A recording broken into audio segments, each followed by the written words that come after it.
இனிய மாலை வணக்கம். பொதுவாக நம்ம எந்த விஷயத்தையும் யோசிக்கணும்.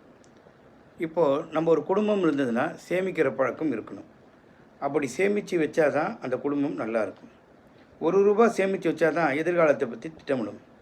இதை நான் சமீபமாக சில நேரங்களில் உணர்ந்தேன். அதை தவிர நீங்கள் செஞ்சிடாதீங்க. பணம் ரொம்ப முக்கியம் வாழ்க்கைக்கு. அதே மாதிரி உங்கள் குழந்தைகளை வளர்க்குறதுக்கு பணம் இல்லாமல் அதை வளர்க்க முடியாது. அது கல்வியாக இருந்தாலும் சரி, அதுக்கு தேவைப்பட்டதை செய்யணும் சரி, அது ரொம்ப முக்கியம்.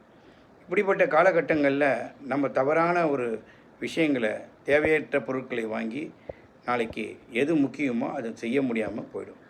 ஈவன் திருமணமாக இருந்தால் கூட சரி, கடன் வாங்கி திருமணம் செஞ்சுட்டு நாளைக்கு பிறக்கக்கூடிய குழந்தைங்களுக்கு கடைசி வரைக்கும் கடன் கட்டியிருக்கக்கூடாது. சிம்பிளாக இருக்கணும், நீட்டாக இருக்கணும், சந்தோஷமாக இருக்கணும். அதுதான் இல்லற வாழ்க்கை. இதில் நான் அடைந்த துன்பங்களை பற்றி நான் விளக்க விரும்பலை. ஆனால் இனிமேல்